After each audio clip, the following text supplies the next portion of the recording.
Bonjour à tous, très heureux de vous retrouver pour un nouveau numéro de Quintet Express. Alors, Quintet Express un peu exceptionnel qu'on tourne ce lundi 28 octobre parce que Gilles Favard a dû faire non partant. Vous pourrez retrouver quand même ses papiers sur equidia.fr, mais Gilles ne pouvait pas être avec nous aujourd'hui. Donc, du coup, vous aurez un Quintet Express en plus cette semaine parce que le deuxième numéro de Quintet Express sera ce mercredi.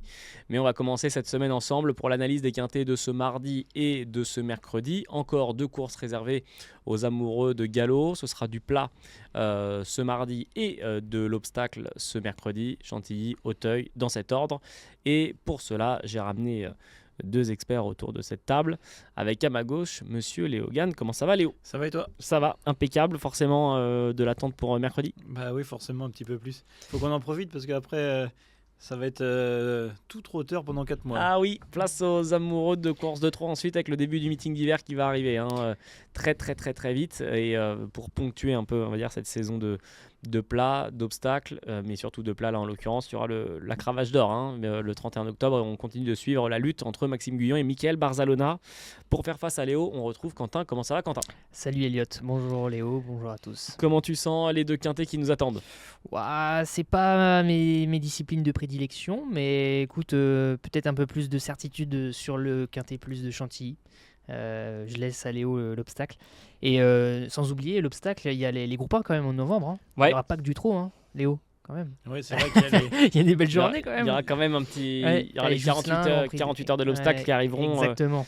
Qui arriveront le même jour, le même week-end que la première qualif pour le prix d'Amérique Legend Race. Ce sera le week-end du 16 et 17 novembre, si je ne vous dis pas de bêtises. On va commencer par le premier quintet. On sera à Chantilly, prix de la route des Princes. Ce sera ce mardi, départ 13h55. Quentin, est-ce que tu peux nous présenter cette course et nous dire celui ou celle qui aura ta préférence ? Donc ouais, le quintet plus de ce mardi à Chantilly, prix de la route des Princes, 1600 mètres sur la PSF pour des chevaux âgés de 4 ans et au-dessus, des chevaux qu'on connaît bien à ce niveau de compétition. Et ma favorite, ce sera Svaroshka, numéro 9.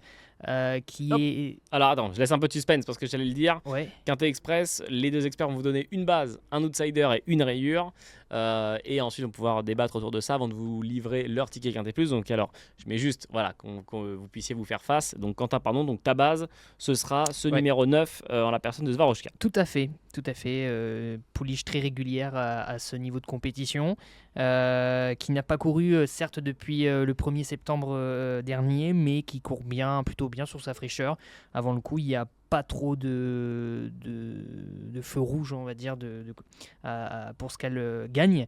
Et puis, elle avait gagné sur ce parcours le 23 novembre 2023. Donc voilà, des arguments qui me font dire qu'elle peut gagner.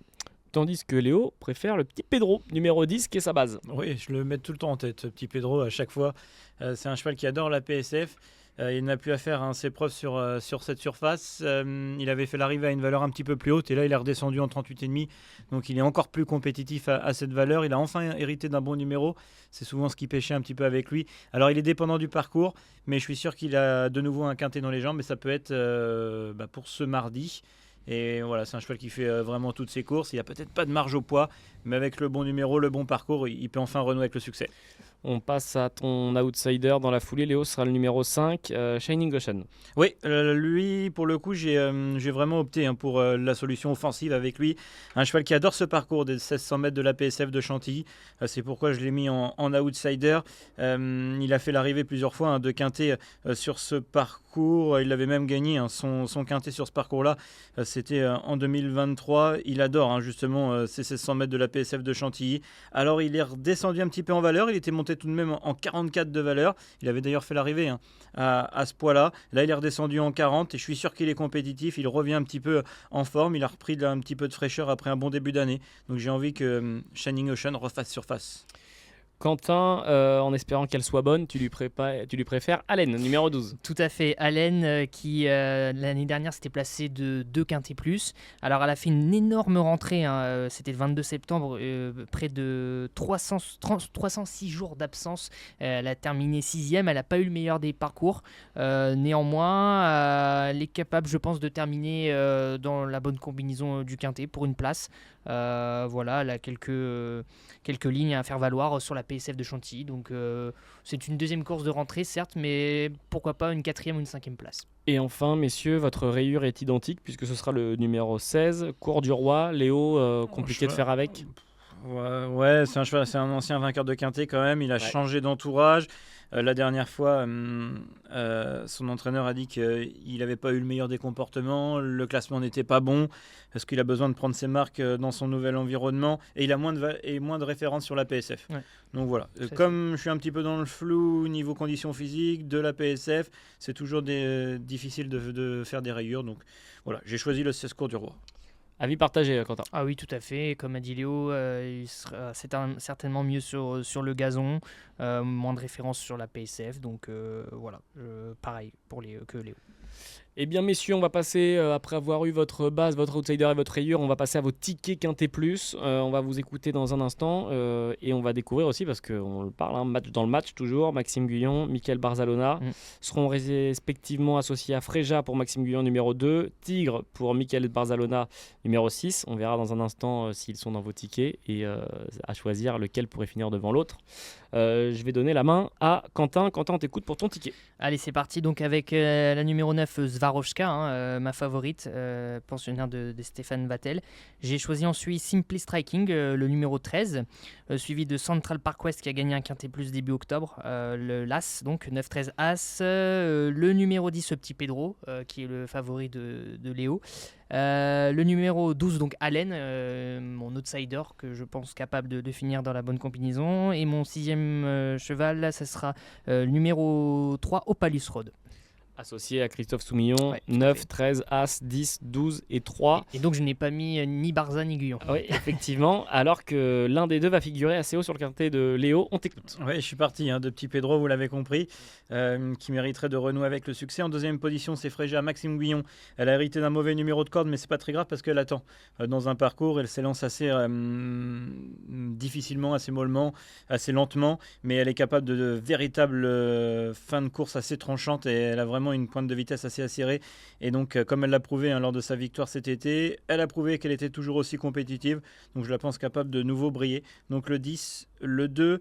Ensuite, le numéro 7, c'est Sky Power. Lui aussi est un vrai cheval capable de bien faire sur cette PSF. Un cheval qui était pris bien plus haut en valeur par le passé, un ancien cheval de classe et qui redevient un petit peu compétitif dans ce genre de rendez-vous à cette valeur.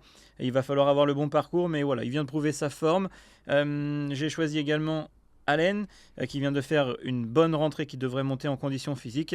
Et ensuite, le numéro 9, Swarovska, la favorite de Quentin, j'invente rien. La dernière fois, c'était une listed.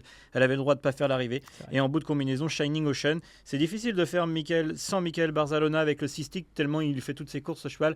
Il s'adapte un petit peu à tout ce qu'on lui propose. C'était pour essayer d'avoir un petit peu de cote à l'arrivée. Eh bien, on verra le verdict ce mardi. Le ticket de Léo, 10, 2, 7, 12, 9 et 5. Quintet plus combiné en 6 chevaux. Donc, pour Léo, les amis, on passe au deuxième quintet qui nous intéresse. Ce sera à Auteuil, on le disait, cette réunion d'obstacles. Le prix Santo Pietro qui se déroulera à 13h55 ce mercredi 30 octobre. R1, C3. On change d'allure, on change d'hippodrome.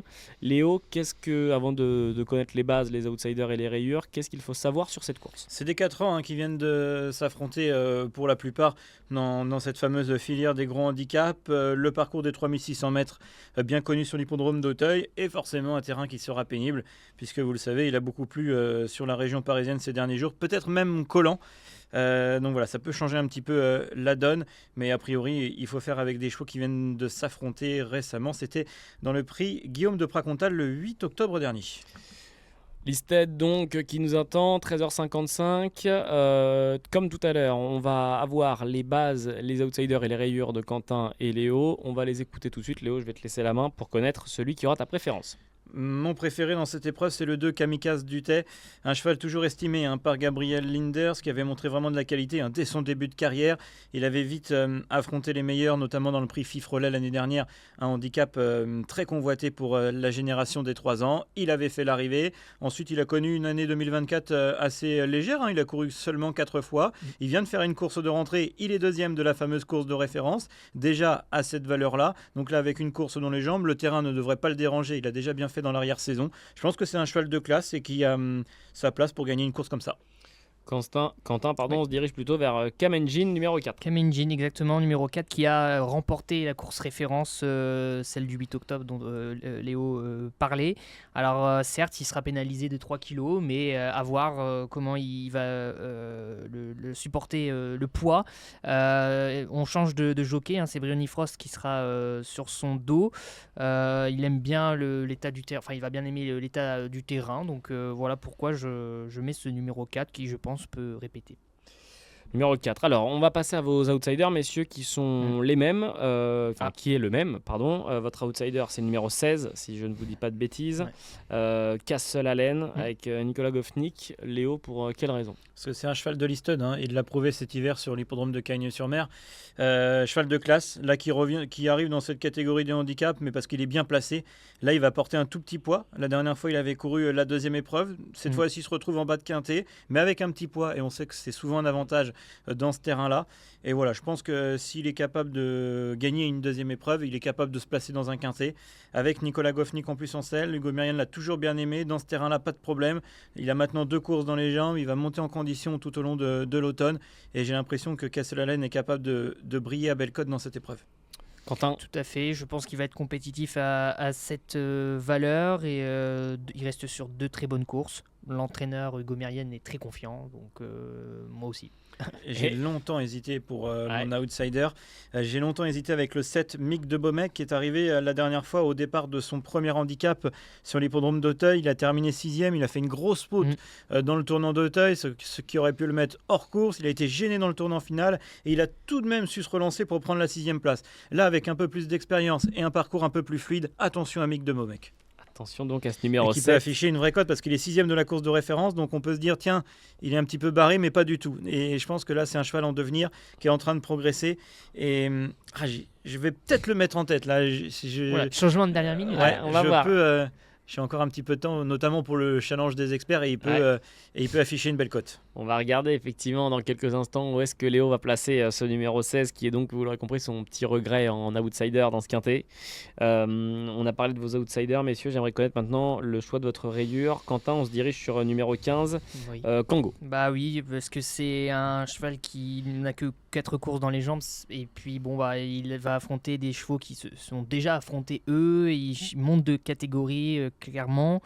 Voilà, j'ai regardé un petit peu, j'ai fait le papier. Et si je devais choisir une rayure, ce serait certainement lui. Après, il n'est pas dénué de qualité, ça c'est clair. Mais sans moi ce mercredi. Alors que Léo a décidé de rayer l'apéro en la personne de Tiponge des Îles, le 11, on fait 100.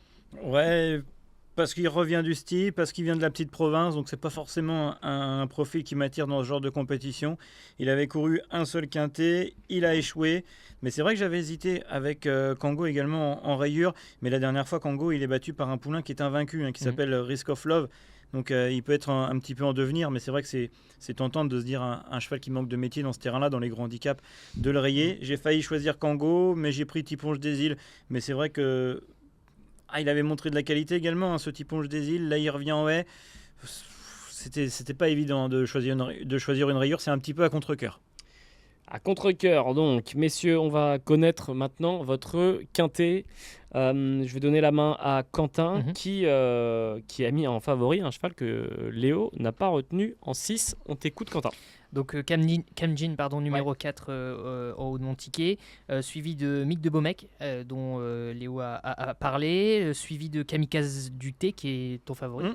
Le numéro 2, numéro 16 qui était donc mon outsider Castle Allen, suivi du numéro 13 Cristal du Seuil, et on finit avec le numéro 6 Sipora. Ouais, on avait dit Chipipi Ora la première fois qu'elle a couru à Auteuil, et la dernière fois les gars ont dit Chipora. Chipora. Allez, on va tenter comme ça. Le ticket de Quentin, donc 4, 7, 2, 16, 13 et 6. Exactement. Et donc Léo, on part de Kamikaze du Thé. Qu'est-ce qu'on fait ensuite ? Exactement, le numéro 2 en tête, l'As Diachal, parce que c'est un cheval tout de même qui a été vu au plus haut niveau l'année dernière, un cheval de classe, ce Diachal. Son entraîneur lui a fait faire une bonne rentrée, a pris le soin de le rentrer en place sur l'hippodrome d'Argentan qui était vraiment très bonne. Je pense que c'est un cheval de classe, en 63 de valeur, il est capable de gagner. Ça va être un petit peu tout l'un ou tout l'autre, mais voilà, ça peut être la vraie révélation à ce niveau de compétition, ce Diachal. Mick de Beaumec, forcément. Et il peut y avoir un vrai rapport en simple gagnant de ce Mick de Beaumec. Je l'ai placé 3e, mais ça se peut que dans les prochains jours, je le place en tête. En 4e position, le 6, un Chipora qui fait absolument toutes ses courses. Elle aime bien patienter. Il y avait des courses où elle était montée de l'avant. Elle a eu du mal un petit peu à finir et elle a couru un petit peu rapprochée. Là, elle a repris de la fraîcheur par rapport à la dernière fois et je la vois capable de doubler des adversaires dans la phase finale. Derrière, le 6, le 16, Castle-Allen, on en a parlé, et le numéro 3 sur un fil qui est 3e de la course référence. Son entraîneur, Jean-Luc Bonnès, qui était confiant la dernière fois, c'était le pro du jour sur Equidia.fr. Il a dit que son cheval allait faire l'arrivée, et son cheval a fait l'arrivée. Donc je reprends la course de référence. D'où le lapsus mon cheval, parce que tu l'as gardé. Donc à partir de ce moment-là, ça devient ton cheval. 2 As, 7, 6, 16 et 3. Ticket quintet plus, encore une fois, combiné en 6 chevaux pour Léo et Quentin. Merci à tous les amis d'avoir fait le ticket avec nous de ces 2 quintés. Effectivement, comme je vous le disais, les numéros de Quintet Express un peu exceptionnels. Ce lundi, on a fait le papier ensemble pour mardi et mercredi. On se retrouvera donc mercredi pour un nouveau numéro de Quintet Express. Pour cette fois, les quintés de jeudi et vendredi. Léo, merci encore. Merci à toi. Merci encore Quentin. Merci à toi Elliot. Les amis, je vous souhaite une très belle semaine de course. On va essayer de faire un peu mieux que dans Bet de Week-end. Je vous ai suivi. J'ai noté tous vos commentaires. J'en ai pris un en photo que je vous dis pour la fin d'émission, qui était magnifique, qui est, si je dis pas de bêtises, qui était Georges. Voilà, je l'ai juste ici le commentaire. C'est Georges 7193 qui dit: et les gars, il y a une progression énorme dans vos pronos. Vous tapez du 3/6 ce samedi, c'est extraordinaire. Les Bahamas se rapprochent pour Elliott. Effectivement, Georges, j'y compte bien. Donc là, peut-être que petit à petit, les Bahamas vont être bientôt réels. Merci beaucoup. C'était ton ticket ? Non, c'est les quintés des experts, mais à chaque fois j'ouvre les émissions en disant que si les courses c'est aussi facile et qu'on pouvait toujours avoir les bons pronos, ça fait longtemps qu'on serait aux Bahamas. C'est vrai. J'y compte bien, c'est un projet que je n'abandonne pas. Merci beaucoup, très belle semaine de course et on se rejoint mercredi. Ciao.